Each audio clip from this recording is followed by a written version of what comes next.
picture this moment. You're sitting across from the person you once couldn't live without. The table between you feels like an ocean. You open your mouth to say something real, something that hurts, something that matters, and they look up from their phone, give a half smile, and say, "Yeah, sounds tough." Then back to scrolling. Your heart sinks. Again. You swallow the words, you swallow the tears, you swallow yourself. Because what's the point? They've already left the room, even though they're right there. If that scene just punched you in the gut, if it feels like I just described your life, then stay. Right here. Because this is part 2 of feeling alone in your relationship. And today we're going deep. We're talking about how to start healing from emotional neglect, how to have the conversation that could change everything or show you it's time to walk away, how to rebuild your own emotional world, even if they never meet you halfway. You are not broken. You are not too much. You are starving for emotional oxygen in a relationship that promised air. And today, we begin breathing again. Last time we named it, we listed the 12 signs, the loneliness in the same bed, the minimized feelings, the roommate conversations, the invisibility. If you're still here, it's because something inside you is screaming, "Enough." Good. That scream is your soul fighting to live. Listen to it. Healing starts with one brutal truth. Emotional neglect doesn't heal itself. It doesn't fade with time. It doesn't magically fix when life gets less busy. It only deepens, like a crack in the foundation, ignored. It spreads until the whole house collapses. But the beautiful part? You have power here. Even if your partner doesn't want to change, even if they get defensive, even if they say, "You're overreacting," you can heal. You can reclaim your emotional life. And sometimes, that healing saves the relationship. Sometimes, it shows you deserve better. Either way, you win. First step, name it to yourself, out loud if you can, in a journal, in a voice note to yourself. Say it. I am in an emotionally neglectful relationship. My feelings are valid. My needs are real. I deserve to be seen, heard, held emotionally. Say it until it stops feeling foreign, until it feels like truth. Because until you name it, you keep gaslighting yourself. Maybe I'm too sensitive. Maybe this is normal. No, it's not.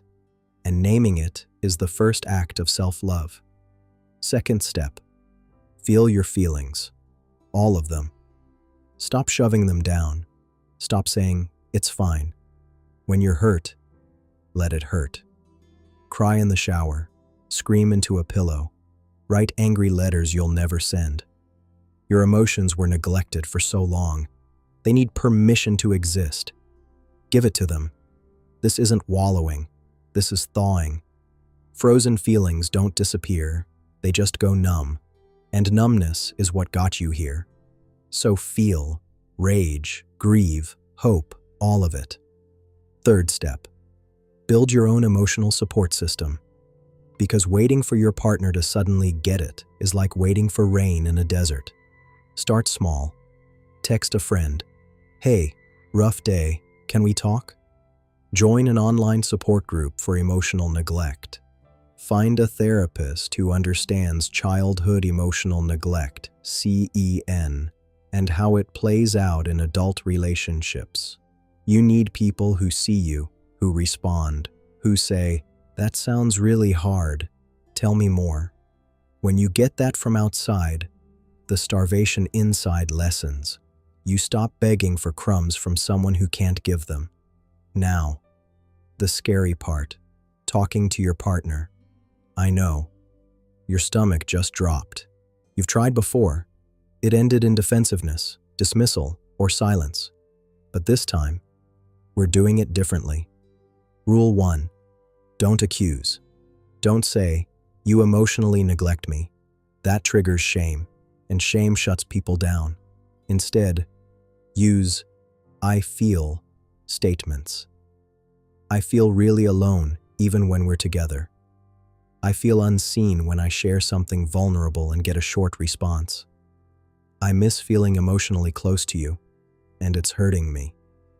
Rule 2. Pick the right moment, not when you're already upset, not right after a fight, not when they're stressed or distracted. Choose a calm evening. Say, "Hey, can we talk about something important to me when you're free?" Give them a heads up. It lowers defenses. Rule 3. Be specific. Don't say, "You never listen." Say, "Last week when I told you about my anxiety at work and you changed the subject to dinner, I felt dismissed, like my feelings didn't matter." Specific examples make it real, not abstract criticism. Rule 4. Ask for one small thing, not change everything. Try. Could we try, once a day, asking each other how we really feel? Not just "fine," but "really?" Or, "When I'm upset, could you just hold me for a minute without trying to fix it?" Small, concrete, doable requests. Success builds momentum. Rule 5. Prepare for pushback. They might say, "I'm not good at this stuff." You're too sensitive. "I do love you. I just show it differently." Don't argue. Validate. Then restate your need. "I hear that you're not used to this, and I get that it feels awkward, but this is really important to me. Can we try anyway?" If they engage, even a little, celebrate it. Tiny steps count. If they shut down completely, note it. That's data. It tells you how much they're willing to meet you. Healing isn't just about them, it's about you, deeply. Many people in emotionally neglectful relationships grew up with CEN themselves. Parents who didn't validate feelings, who said, "Stop crying. You're fine." So you learn to hide needs, to minimize pain, to believe love means silence. Now, in adulthood, you're repeating the pattern, but you can break it. Start reparenting yourself every day. When you feel hurt, talk to yourself like a kind parent would. "Sweetheart, that really stung. Your feelings matter. You're allowed to be upset." Sounds cheesy. Do it anyway. Your inner child is still waiting to be seen. Give that to yourself. Practice naming emotions. Use a feelings wheel. Google it. Instead of "I feel bad," say "I feel disappointed, lonely, rejected, unseen." The more precise, the more power you reclaim. Set boundaries. If sharing vulnerability leads to dismissal, stop sharing everything with them. Protect your heart. Save the deep stuff for people who can hold it. That doesn't mean giving up. It means self-respect. Journal prompts to try tonight. What emotion did I suppress today, and why? When did I last feel truly seen, and who was there? What would feeling emotionally safe look like in my relationship? If I stopped hoping they'd change, what would I do for myself? Do this consistently. You'll start feeling stronger, less desperate, more clear. Now, let's talk couples work. If your partner is willing, therapy changes everything. Find someone trained in emotionally focused therapy, EFT, or Gottman method. They understand attachment wounds and emotional bids. In sessions, you'll learn to make bids for connection and respond to them. You'll practice vulnerability in a safe space. Many couples, once they see the pattern, cry together for the first time in years. Real tears, real healing.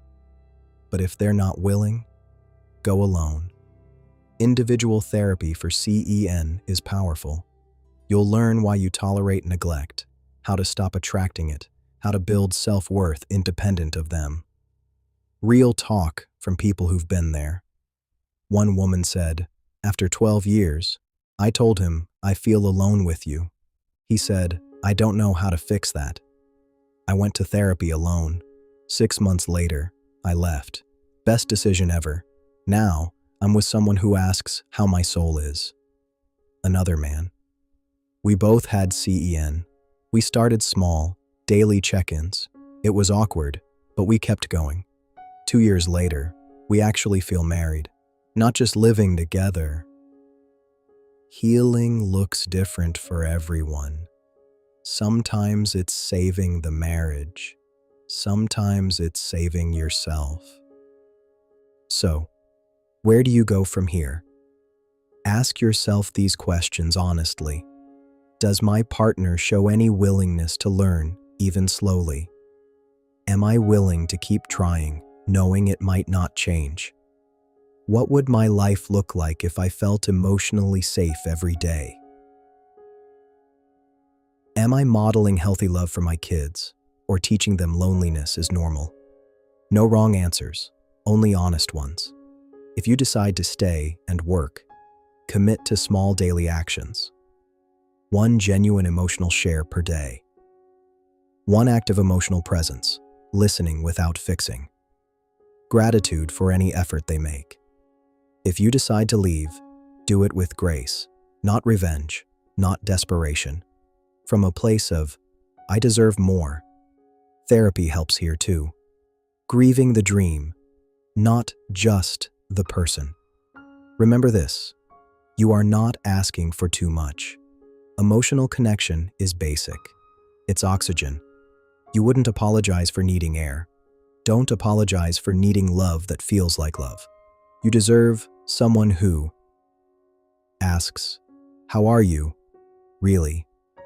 Holds space for your tears. Celebrates your wins like they're their own. Says, "I see you, and I'm here." That person might be your current partner, after hard work, or someone new, or, for now, you, loving yourself fiercely. You're not alone in this. Thousands feel this pain, and thousands heal from it. You will too. If this part hit hard, drop 1 word in comments. Healing, or trying, or ready. I see you.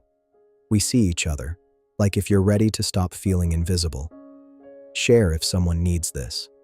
And most importantly, if you want to keep building that deep inner confidence, that unshakable sense of self-worth that no relationship can take away from you, come over to the channel right now. Hit subscribe and turn on the bell.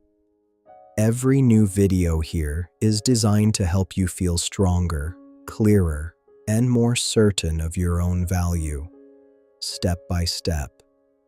You deserve that quiet, steady confidence that starts inside and changes everything outside. So subscribe now, and let's keep walking this path together. You're worth it.